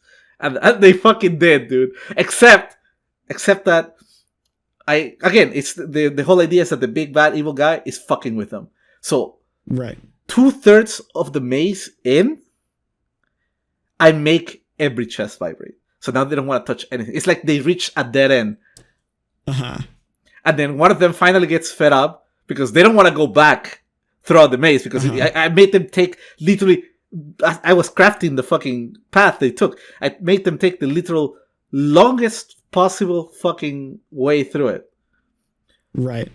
And then because it's an illusion, if they actually did touch the chest, nothing happens. So one guy finally gets fed up and fucking steps on one of the chests, and I tell them it disappears. And then they just run through the maze, and eventually also find the mimic and finish off the mimic. But man, that was real smart of me. That was the only thing that actually made me feel during that one shot that I actually did well. Everything else was kind of trash. Yeah. But yeah, that sounds like it was a really good plan. I like that. That would be interesting to try to navigate. Just oh my gosh, terrifying. I'm telling you, listen, try writing some one shots for D&D just for fun. Yeah, write a one. And you said you like horror. I would love to play a D&D one shot of yours and see what your idea of a horror one shot would be like. Index. Try it. Oh, want to write a D&D one shot that's horror? Index writes one shots. I think she wants to write one shot, but I don't know if she wants it to be horror. If she wants help, let me know, because I have written a grand total of 2 one shots, and I've run them too. So if you want help, let me know. How is your one shot going, Index? Is it going well? Anyways, let's also let's see here. So D&D stories. Have I told many D&D stories on the podcast? You have. The last one that you talked about was the one where you kill someone with your pee. Oh yeah, that's right. That I did do that a lot. I peed on a lot of different things and people in that. It's kind of a thing for my character. I don't know why. It just sounded funny. And it was always funny. We were in the middle of a maze, and like there were these triangle things that were teleporting us around. Okay. And I peed on one of them. Again. Yeah. It didn't solve anything, but it was funny. Everyone was like, why the fuck? And I was like, because I can. Why not? Let's see. What happened in my last D&D session? Oh, yeah. My God. So we have this party member on our current D&D session. She's a druid, and earlier in the session we had to fight for our lives against a pack of wolves, right? We were freezing, we were starving, we were trying to make it to civilization, and a pack of wolves attacks us. And for the love of us, we're trying to survive because we have like each a level of exhaustion, basically. Mm-hmm. And we're in the middle of nowhere, and we're trying to not die and not get eaten. Mm-hmm. But she fucking refuses to fight the wolves. And I'm like, why? Why? Right? I knew that she was a new player, so I wasn't like straight up telling her, why are you being like this? No, everybody was trying to be understanding of her and just chilling. And basically everybody was hitting the wolves while she was trying to like distract them with like a rock or something stupid that definitely would not work no matter how you twist it. Mm-hmm. So she was basically useless. And then later, we find another group of animals that try to attack us, and she still refuses to fight them. Right? Uh-huh. At this point, I'm like, I don't know if she's just trying to roleplay a little too hard. I don't know what's going on. I don't know if she just doesn't know what she's supposed to do. Mm-hmm. Whatever. Months later, we finally make it to a city. Mm-hmm. And one of our other party members could not make it to the session. And somebody else also had to leave like earlier. So we had like only half of the team there. Mm-hmm. D&D is so fun. Everybody should play D&D at least once.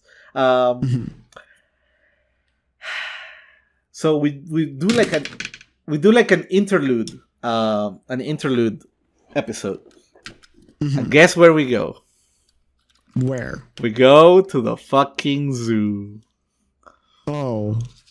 My God. My character was just being the mom of the party, basically, making sure nobody got lost, right? Uh-huh. Just keeping an eye on everybody.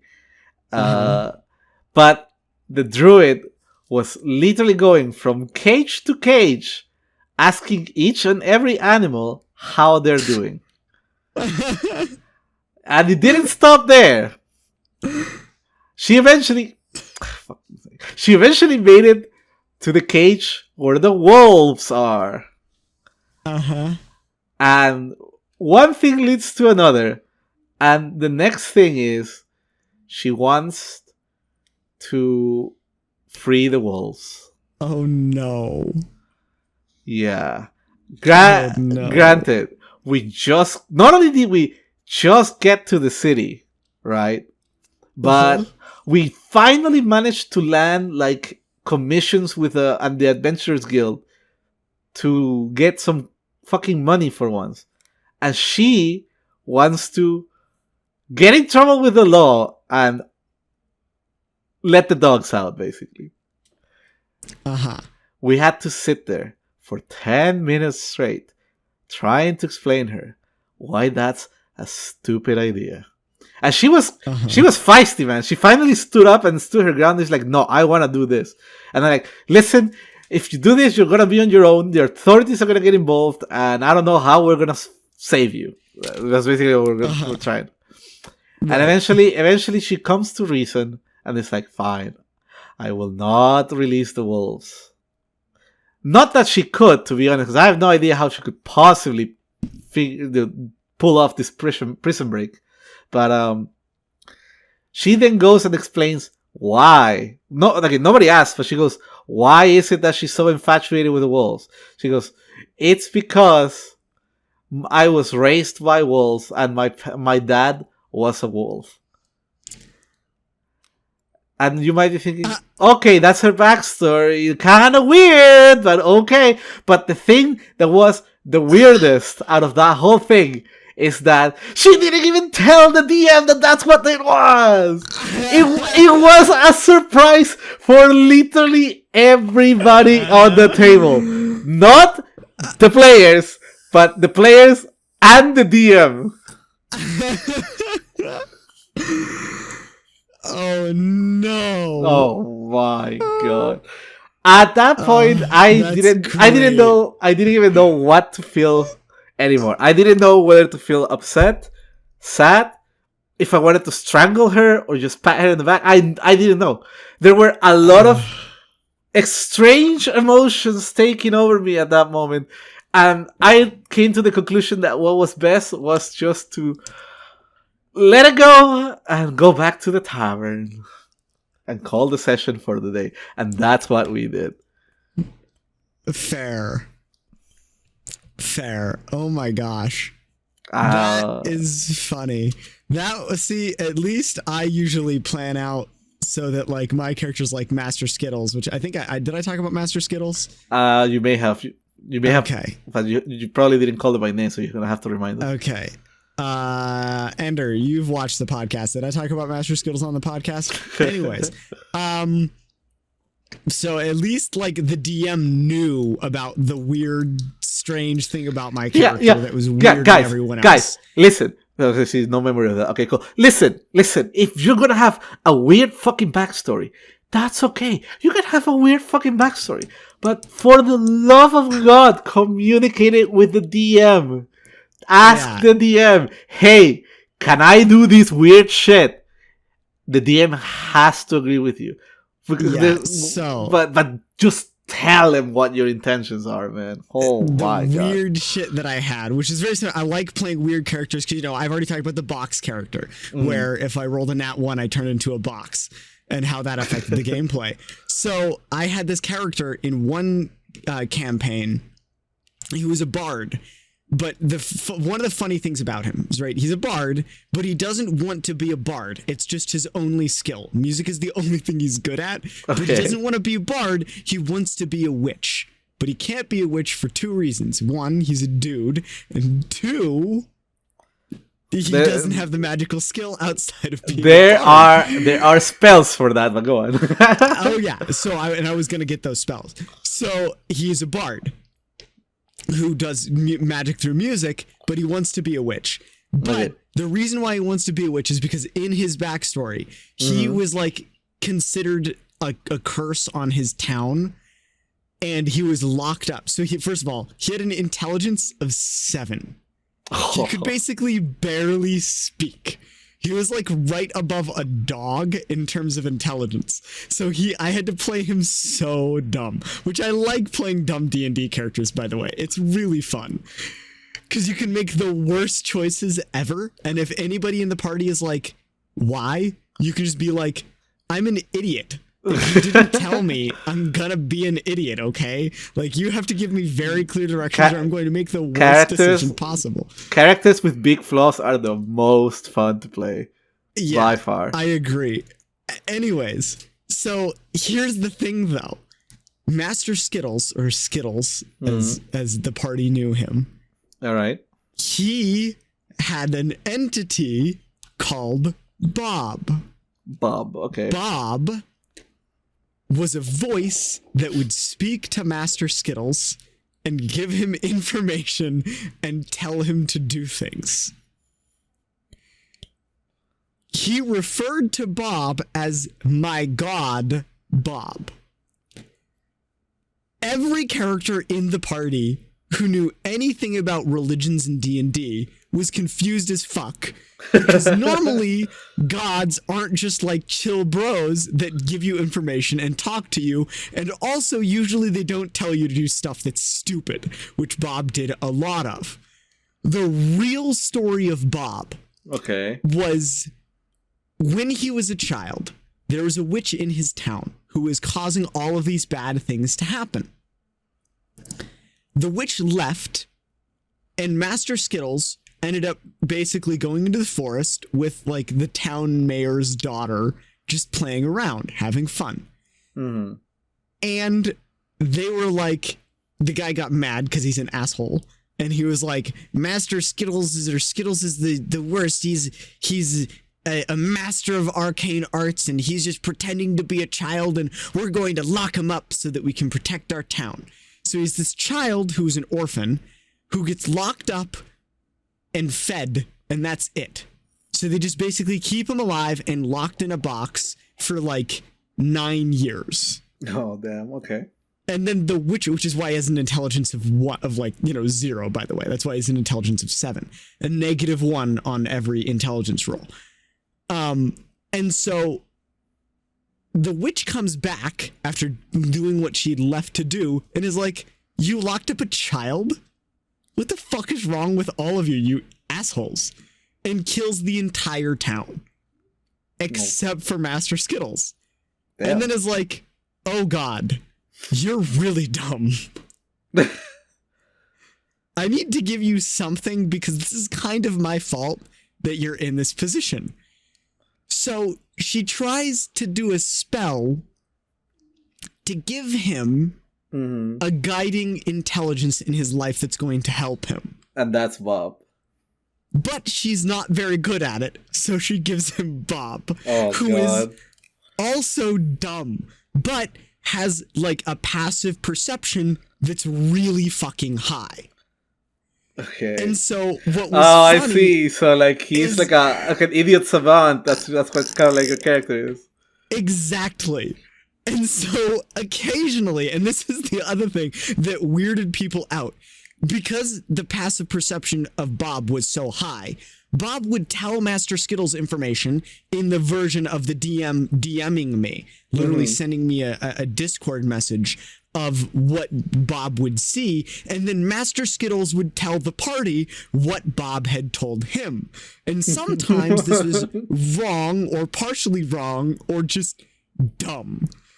And the main thing is that whatever the DM told me, Bob would have to act, or not Bob, whatever DM told me Bob said, Master Skittles would have to act on it. Even if I thought it was a bad idea out of character, in character, Master Skittles was devoted to Bob because Bob had led him correctly so many times.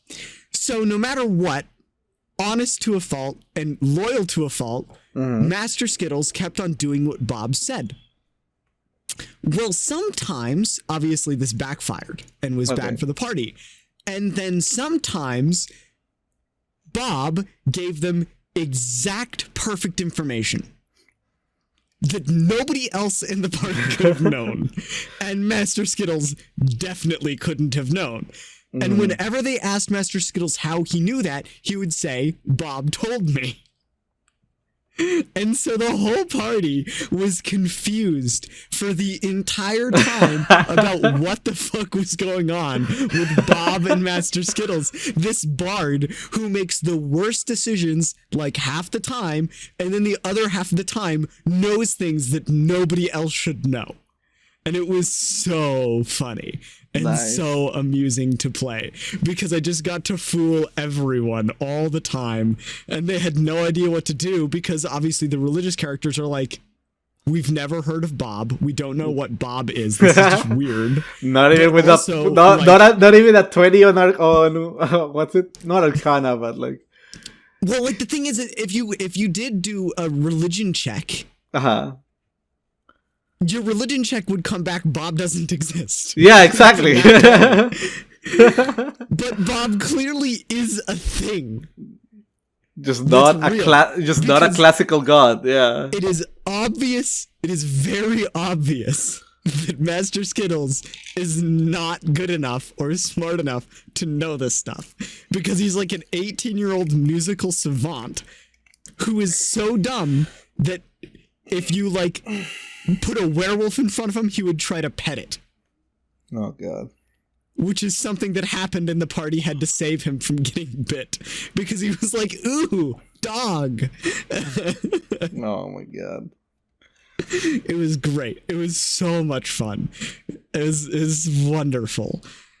And so yeah, that's one of my funner D&D characters because the DM let me do something that was just way out of the D&D norm. And that's what I like. I like doing that. Like the character that Ender actually was the DM that let me play, which was Cthulhu Claus, where I think I've talked about this one before, where I was a sorcerer or I can't remember.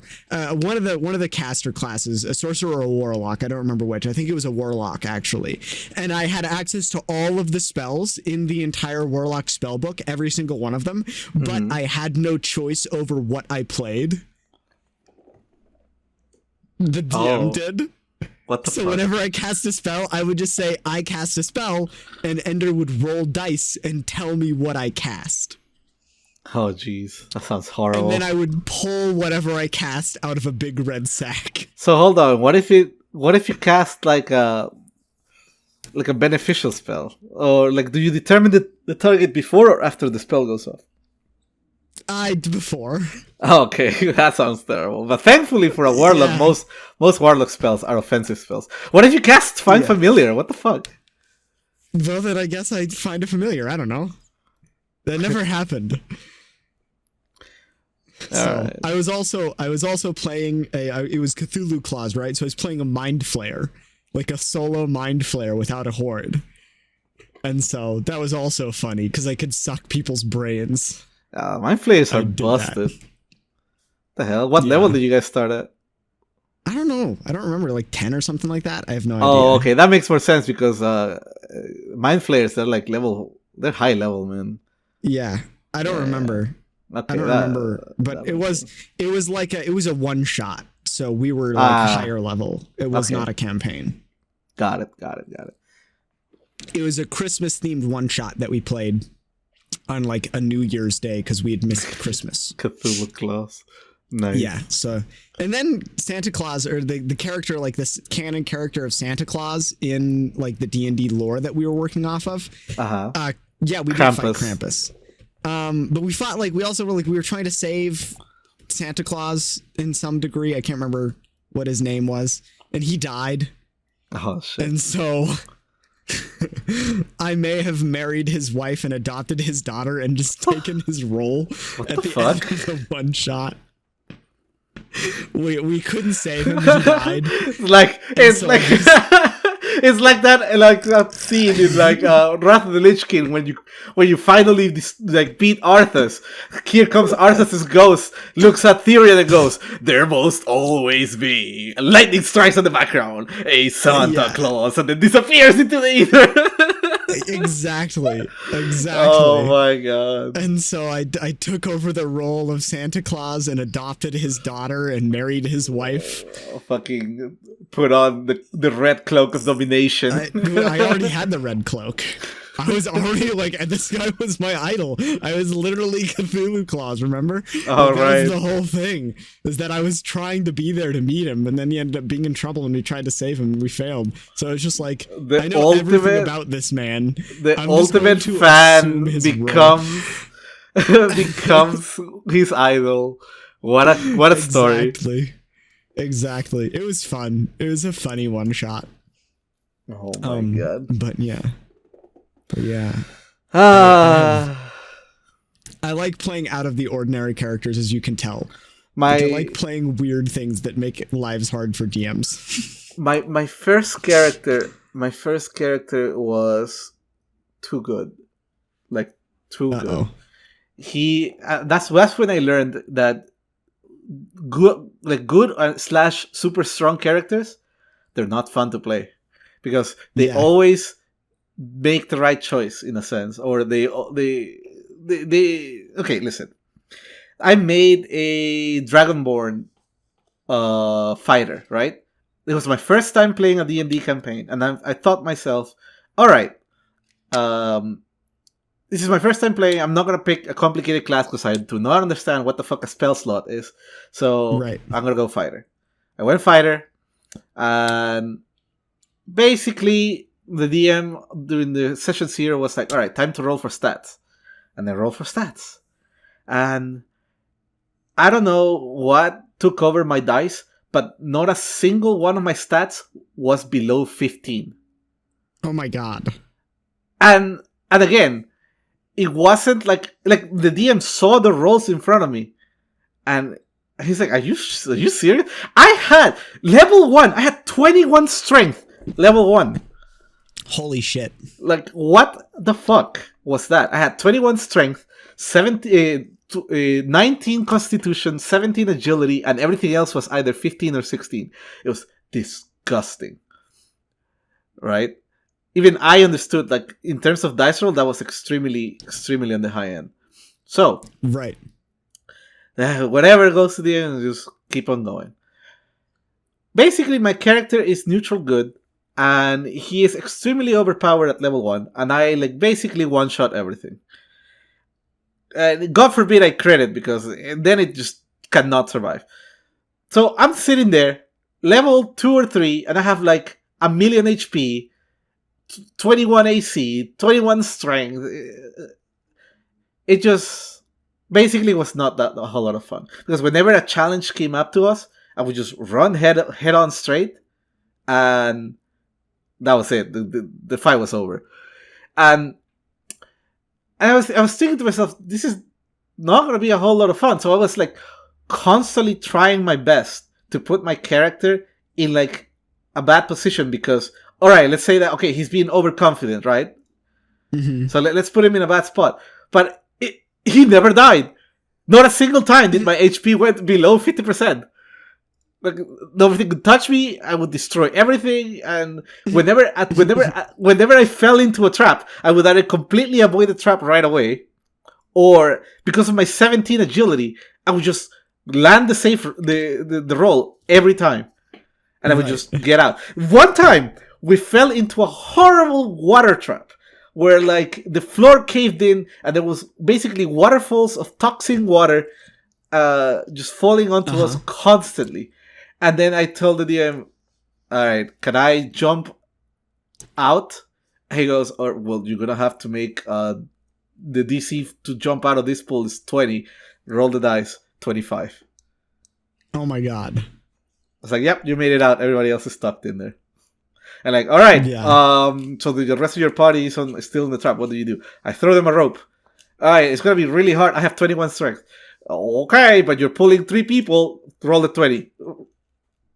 You pulled them out. It was not fun, man. I'm telling you. If you're gonna make a D&D character, don't make them overpowered. Don't go. Don't look up guides either. Don't try to min-max your character. Listen, characters that are weak, have flaws, they're the most fun to play. I agree. By far. Now. I don't think I've ever had a D&D character that didn't have at least 2 stats below 15. Yeah, no. I think I've had D&D characters. Most of my D&D characters have had at least 2 stats that are between 12 and 8. And it makes them so much more fun to play because it's like, it's simultaneously more challenging because I have to be smarter about your decision making, yeah. Your position also, and stuff like that. It's funny because it makes the character more interesting. For example, like, you know, my 2 characters that I've played, number 81 and Master Skittles, who had intelligence that was so low that they would make the worst choices. Just the worst choices. But they also had like, I mean, Master Skittles had like a 20 charisma. Mm-hmm. So what was funny is the party knew that, and they behaved in character like that. So one of my favorite things about it was Master Skittles would make the worst decisions. Just absolutely worst. But nobody ever could get mad at him because his charisma is too high. So he's too likable. He's too pretty to be mad at. And same thing with number 81, who had a strength stat so strong that even if he's a moron, he's like, yeah, but you don't want to pick a fight with me. Why? Because I can bodily pick you up and throw you, even if you're huge. Like, even if you're big. That came up a few times with my first character for sure. Oh yeah, too. Yeah. I did. I literally I picked up one of my teammates in an altercation with a bunch of demons. I bodily picked up a wounded teammate who couldn't walk and just ran off with them. And the demons couldn't follow me because I was so strong. Oh my God. That and I also had like an 18 agility too. So I was so strong and so fast that even the demons were like, what the fuck? He just like picked up a vampire and sprinted off, and we don't know where he went. He's too fast because he's big robot boy. But yeah, it was really funny. And I also, in that same scene, like, my friend had been speared by like a grappling hook spear thing. Mm-hmm. And the DM was like, well, you can't just pick him up and run off. You have to like get rid of the grappling hook thing. And I was like, all right. I try to whack it with my weapon. And the DM was like, okay. And I rolled, and then she was like, it does nothing. And I was like, okay. And then the next round I was like, she was like, he's starting to be pulled away from you. So I was like, all right. I just grab the grappling hook and yank it out of him. Can I do that? And she was like, oh God. Yeah. Oh my God. And then she was like, okay, roll a strength check. And I did. And then I passed the DC. But then she was like, roll 1d8 damage to my teammate. But then 1d8 isn't that. Oh my God, never mind. Yeah, because he was already wounded. He passed out. So then I just picked him up and ran with him to the healers. Because that's what inspired that decision. Is like, oh no, I killed my friend. No, more like you facilitated his unconsciousness. We don't use the K word here. It's true, especially not with number 81, who had 8's intelligence and turned into a box sometimes. So, oh man, fun he's times. Great. Fun times. He's great. All Anyways, we have been going for almost 2 hours, so I think we should probably call it here. Yeah, this is a good stopping point. There thank you all for joining. A few spicy topics, but we made it through. We made it through. I'd say for the most part. Hopefully, nobody gets too mad at me for my opinions on things. But yeah, no, we talked about religion. There's no way someone is not upset at this Somebody's gonna get upset at me. That's okay. But yeah, so thank you all for joining. Thank you all for listening. Hallik, where can we find you? Ladies and gentlemen, you guys can find me on twitch.tv/Hallik25. That's HALLIK25. And for the people in chat, don't forget to join my Discord. I've actually finally added the ! Discord command because I totally forgot to add that. And that's all I do. It's just Twitch and Discord. Fuck phenomenal. Twitter. Yeah. You can find me at Twitter. You can find me on Instagram. You can find me on TikTok at Cthulhu Tilly, as well as on Twitch at twitch.tv/Cthulhu Tilly. Catch us next week, 5 p.m. Mountain Time, hopefully. I'll definitely be posting it about it in my Discord server, which you should also all join. Don't forget next episode is going to be on Tuli's channel instead of this channel. Yeah, it'll be on my Twitch, which I know is kind of confusing, but it's okay. So go subscribe, or not subscribe, go follow my Twitch, twitch.tv/Cthulhu Tilly if you want to catch us there. And then also you can find the podcast anywhere where podcasts are found. So go ahead and check it out on Spotify, Google Podcasts, Apple Podcasts, whatever you want to find. And I am in talks with Pandora, so hopefully we'll finally get Pandora on board along with all of the others. So we're getting there. We're almost completely set up. Only 11 episodes in. I haven't used Pandora in such a long time. I know. Yeah, if only they would sponsor. Where did that come from? I'm hoping that they get our podcast on there because it might get some more random views that might come join the stream and stuff like that. But yeah, you can also find my Discord server, Sunken Relie. And yeah, if you can join that, I post about the podcast there as well as in Hallik's server. Although I usually use @everyone in my server, and I don't generally do that in Hallik's server. You got called out for doing that in other people's server. I did. So I try not to. But yeah, so thank you so much for all joining, and we will catch you next time. Have a good day, people. Goodbye. Ciao. We appreciate you listening to Chatting in the Void with Cthulhu Tilly and Hallik. You can find a video version of our podcast on YouTube and our audio podcast anywhere where podcasts are found. Go give Hallik a follow at twitch.tv/Hallik25 and catch our podcast live at 7 p.m. EST every other Saturday. Have a wonderful day, or night, or whatever. Thank you for joining us in the Void. Hope to see you next time.